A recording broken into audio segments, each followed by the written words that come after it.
or think about the changes that you're going to have to make as that person gets closer to leaving.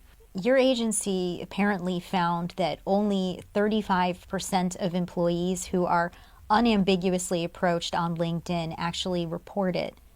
Why is that number so low? I think some of it is still education that people need to be told. I mean, I'd expect too, just on a human level, that there could, a person could have some reticence to report because they might be thinking, okay, am I going to be suspected of doing the wrong thing or causing this focus on myself?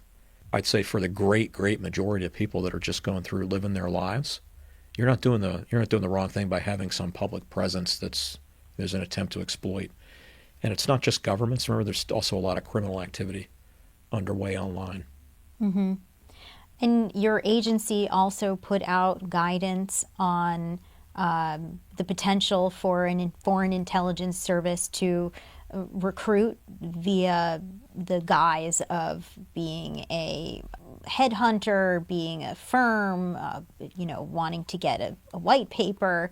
Is that guidance going to bring that number up in terms of people who report being approached? I would hope so, and I'd expect that over time that is what we're going to see.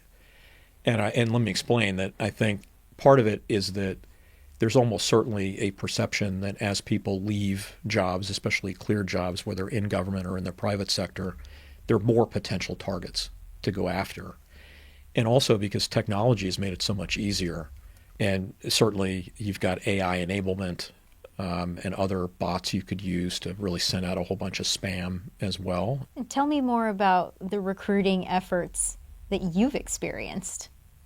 Yeah, so the ones that I've seen have been, as I say, have been quite foolish and amateurish, where I will get a text or a direct message that says, earn up to $6,300 a month. We've got a consulting company that wants to hire you to write papers on things that you clearly understand, and we'll pay this much per hour and that. And you can see things that are pretty obvious right away, like the grammar is off. The money is outrageous. It just doesn't make any sense. The email doesn't match the name of the person as they've introduced themselves.